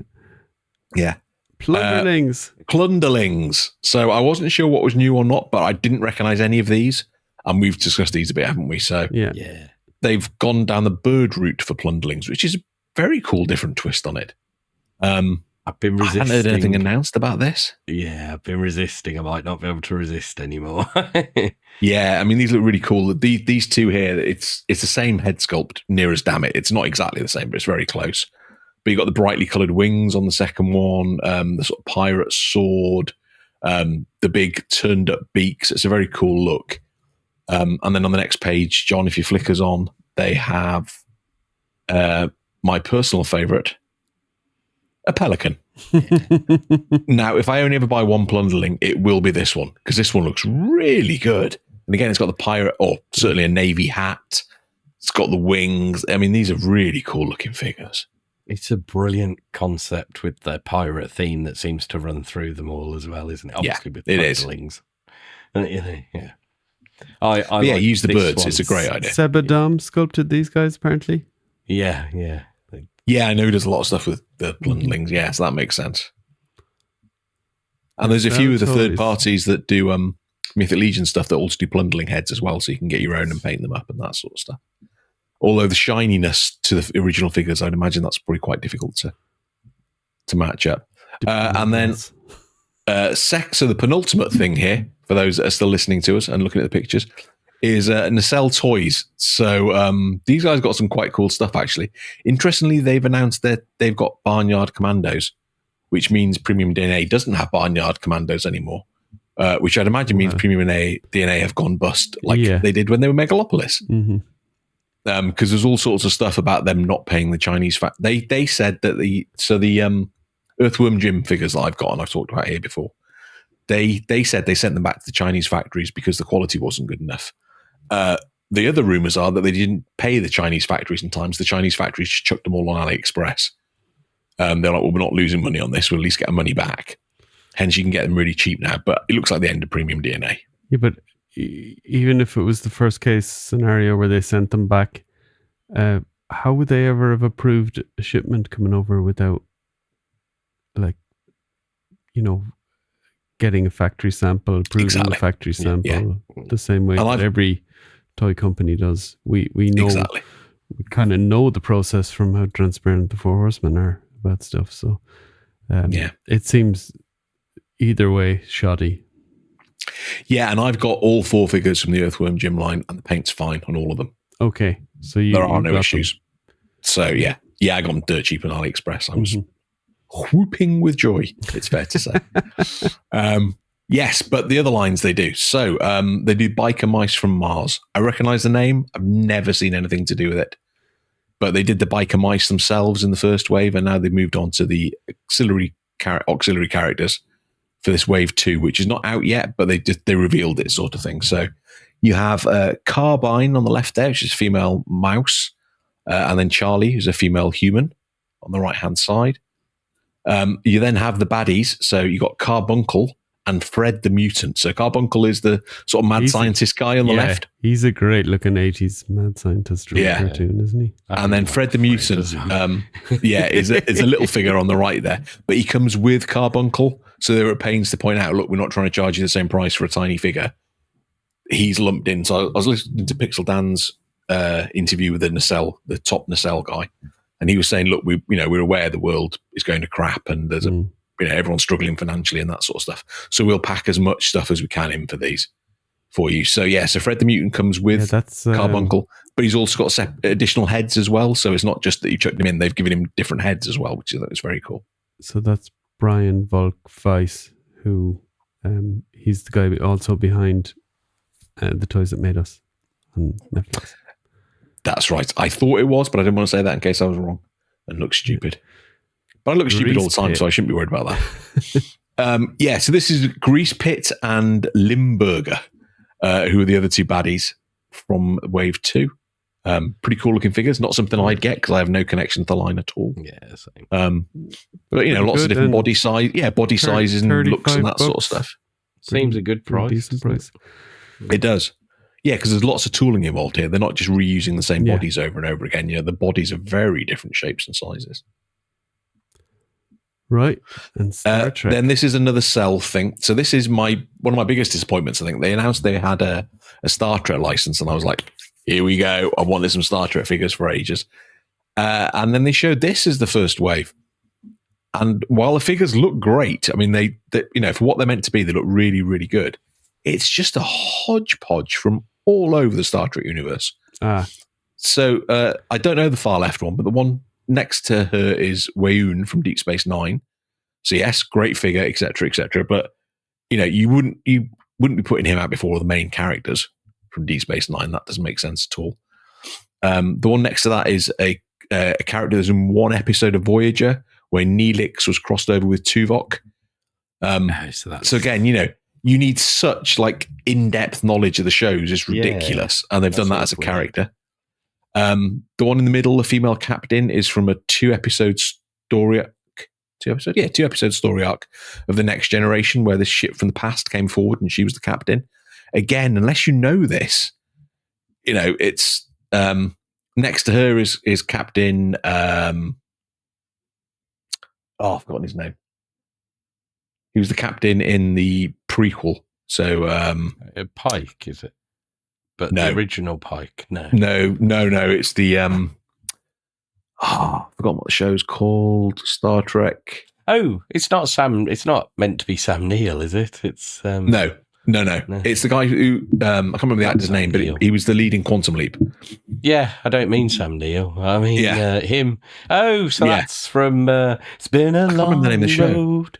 Discovery, Star Trek Discovery. Yes. Yeah. But there to here. I'd rather have had a Russell Watson figure, to be honest, than this one by itself. You see, I really like Scott Bakula. I really like Scott Bakula. And the figure looks amazing, but it's like he's the only one of like a main cast figure that you'd see. I mean, you've got next to him, Sulu, you have, but from a movie. So next to him, you've got Next Generation again from a 2-story episode where he took over from Picard in charge of the Enterprise again. Unless you got knowledge or something when he was another captain, but he was a dickhead. Right. But he, again, unless you have the knowledge, you're not going to go. Yeah. Person next to him, no idea. And then you got Sulu, thank you. Seriously. But I think it's from like one of the movies, so maybe Star Trek 4 or 5, looking at the outfit, yeah. So again, why wouldn't you have a Kirk or a Spock in the TV show outfit? The figures themselves look amazing, but the choices they've made are so random that I would imagine this isn't going to get past the first series. Because people are just going to go, well, I don't want a random character from the Next Generation. I want the Next Generation crew. Like me, I'd buy the Next Generation crew. But I don't want a random character. I might get a random character down the line if I've got the original crew, but I'm not going to buy this and spend the money with no guarantees I'll get any of the other ones.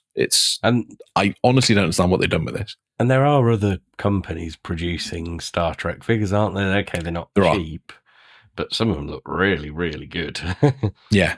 I mean, some of them are shite, like the Super 7 stuff. Yes. But, these look great, but such a random selection of figures. I don't know what they were thinking. No, it is weird. It's a shame as well, because as you say, they look really good. Look great. The Scott Bakula one really looks like Scott Bakula. The female captain in the middle there nailed her appearance. It's a really good figure. It's just... Yeah. This is the sort of thing you get in Wave 7 of the Next Generation or something like that. But it must be so difficult to get a Star Trek license and decide what to do. Oh, absolutely. I totally get that. But why not chuck in Kirk and then Tuvok from Voyager and Dax from Deep Space Nine and that sort of stuff? It's like... I do think they should do them like, for example, say waves of 4 from the one show. Yeah. And another 4 from another show kind of thing. I imagine like a Cisco figure would sell loads. I know so many people who were Star Trek fans who loved Cisco as a lead. Yeah, Deep Space Nine's my favourite of the Star Trek shows. So. Yeah, I know next to nothing about Star Trek. I watched a good bit of it in the mid-90s when I was in uni. We had days before internet, of course, really. So you would come home and someone would be watching it at 7 o'clock in your house share, and you just sit there for 2 hours drinking cans watching it. It was the one, I think it was the one with the Irish guy. What's his name? Voyager. Colomini. Was it? Yeah, Colomini. Was he Voyager or was he was Next? No, he was Voyager. He was Next Generation and Deep Space Nine. He was in both. Okay. Yeah. Oh, right. Okay. It was one of those ones. Assuming they were out then, but I think it was him. Yeah. Next Generation certainly was out then. Yeah. So very watchable though, but never got into the nerdy side of it, if you know what I mean, the kind of deep into it. Speaking of Star Trek in uni, I went to a seminar, a theology seminar, which is not something I'd normally have gone to, but it was like theology of Star Trek, and I'm like, oh, this sounds interesting. We might go along to that. So we went along, we watched a whole episode. I can't remember what the episode was, but it was the original series, and we watched the whole episode. And it was a good episode, and it finished, and the guy's like, so he said, what I'm about to talk about now has got nothing to do with that episode, but that's my favourite episode, so I thought I'd just watch that again with you all. And then he talked about, how it's, certain races are meant to be the Japanese, and they were regarded as evil, but technologically advanced. And it was a really good seminar. But yeah, just like, I just like that episode, therefore I put it on. So. And he was on an hourly rate, so he got paid probably his hourly rate to watch his favourite episode of Star Trek, and he's laughing in the pub with all his mates. Right, what else have we got? And then to finish us, the last one, this is a homage to Pete McCarthy, I think. the 9 to 5 Warriors, which I know he liked, and I wasn't going to put these in. And I thought, do you know what? They're such fun.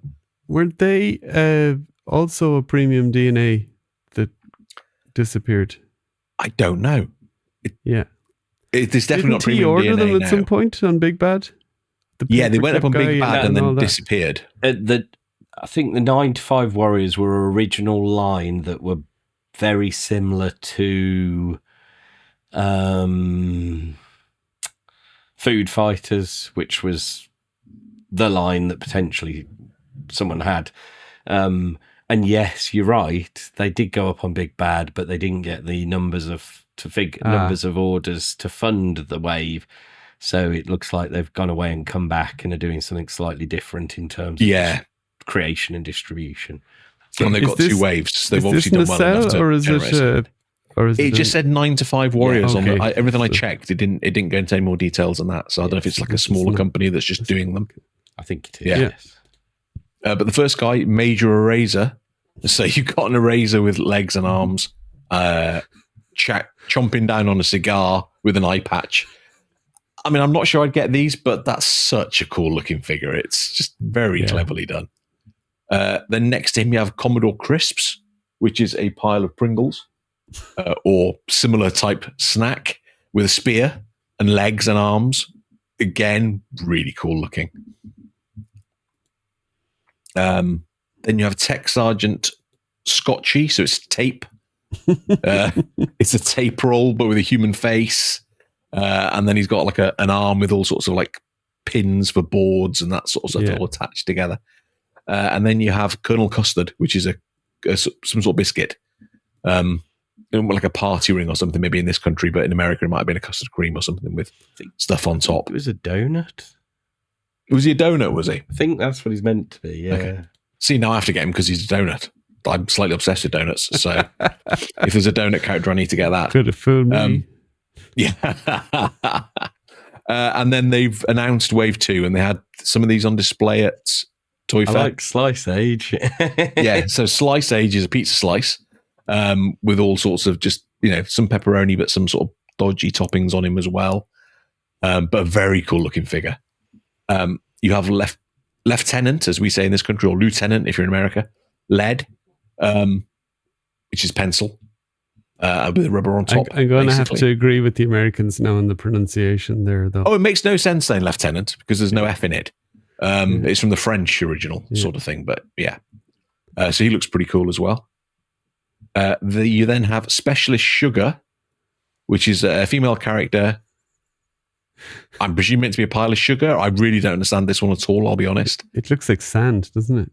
Yeah, it's like sugar's turned into some sort of woman with a big pointy arm like the I work with idiots. Terminator this sounds, T1000. This sounds useful for you, Rich. Yeah. And then it's more for Mal, I think. And then you have Brigadier Bouncy, which is an elastic band ball, rather, with a big smiley face, which is so clever. I really like this one. They had an unpainted version at Toy Fair, but so I went with a coloured in picture from the website sort of thing. But that looks really cool. Then you have number 2, which is a pencil ninja type thing. So he's got his little sword and his little face mask. And then you have Sergeant Spores, which is a sandwich or something that's gone mouldy. He's wearing a hat, obviously, as you do if you're a mouldy sandwich. With his little army boots and camouflage trousers and that sort of thing. It's a fun line. It's not a line I'd get myself, but I think if someone's looking for something relatively cheap that's fun, this is the line for you. Yeah, fun little desk toy or something like that. Yeah. Can I add two more things that I noticed that let me. I mean, they don't count because I did a very thorough check. But yeah, okay. So I've just quickly knocked this up. So the thing that caught my eye big time was Trick or Treat Studios had loads of really good stuff. Lots of horror-based stuff, lots of different things. Let's call them cosplay things like masks and toys, like weapons for the turtles, for example. Action figures, they had all sorts of stuff, vinyl figures, 1/6 scale, sort of stature. John, sorry to interrupt, Mal. Yeah. John, can you cut this bit out? Because he's done a much better job of setting up what they had on display than I did. So this is basically embarrassing me. I just talked roughly about the figures. Rich, Mal's like nailed it. Mal's like a sales pitch. I'm anyone just like, no. managed to suffer through your bullshit to get to this part of the podcast. It was very good, Rich. Ignore I really enjoyed it. So anyway, there's two things in particular that caught my eye from Trick or Treat Studios. One is the Crow comic book figure. Looks fantastic. Looks like it's fully articulated in knees, elbows, shoulders, all that. But with a coat and other arms you can add to it. I'm definitely going to have to buy this because I love the Crow and I love the comic book. And then the second thing that really... there was a movie version they'd done, but it didn't look quite as good for me. Second thing that caught my eye, because I've been fighting the urge to pick up the previous two Toxic Avenger figures they've done, which was Toxic Avenger and the main bad guy, I forget his name. But the next one they're doing is a character called M.A.S.K. And I will say, I didn't watch Toxic Avenger animation as a kid. It just fits that Turtles figure stuff of being gross and weird, and they basically were the Turtles figures but for a different line. So this is M.A.S.K, and he wasn't ever produced as a figure, but they're producing him now, and I saw him on a Pixel Dan's show and he just looks fantastic. He's got a cigar in his mouth, money in his back pockets. He's got this gas mask that you can put on him, but there's cigars sticking out the gas mask.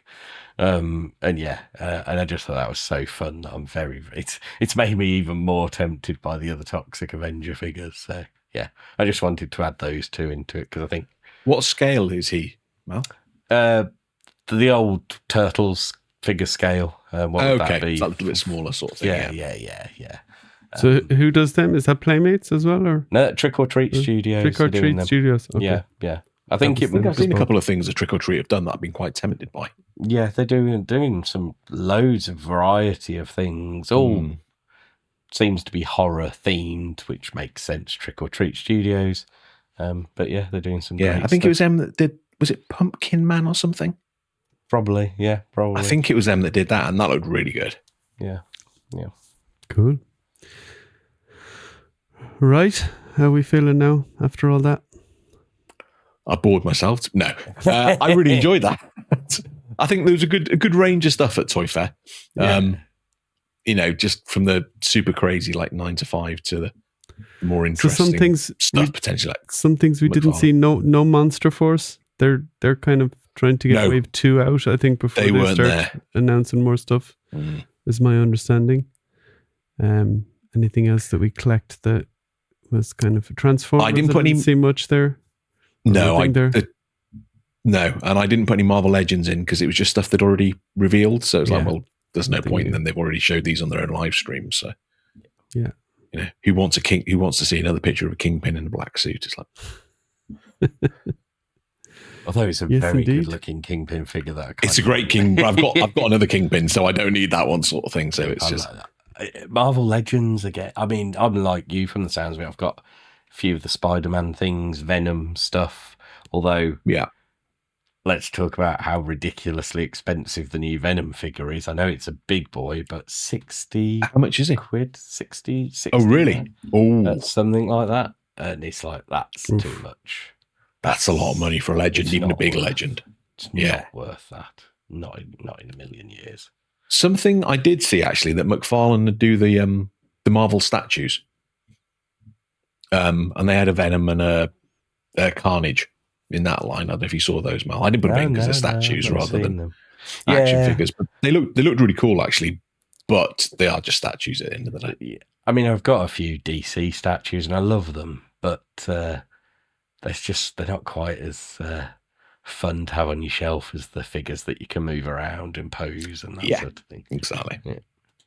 And the thing I find with the statues puts me off slightly is no matter how good the figure looks, if it's like stood on something and you're not happy with the angle or whatever sort of thing, then you're like, well, I'm just stuck with that now. Yeah. So the figure looks great, but I actually really don't like the diorama piece it's on or something like that. So that's always stopped me getting into those really. Yeah. Just slice them off, get your saw out. Oh, here's my 200 quid statue. Yeah. Or knowing me, be like, Kerry, I've chopped a finger off. Can you take me to the accident and emergency department, please?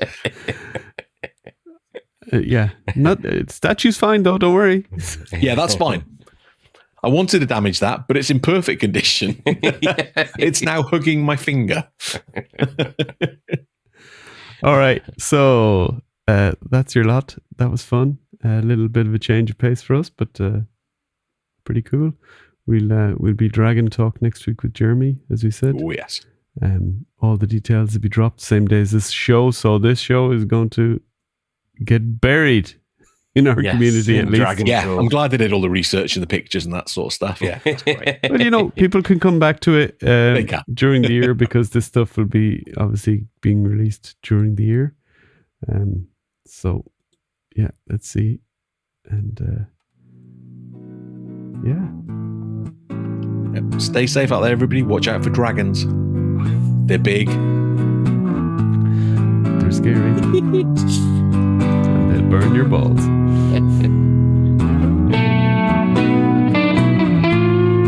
You've seen Rain of Fire, Mal. They might come back at any point. You've got to be aware of this sort of stuff.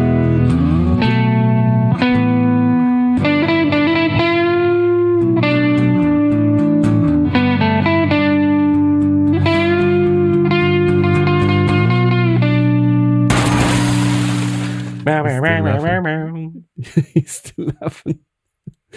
I still need to shorten the intro. It's too long. Too long for YouTube.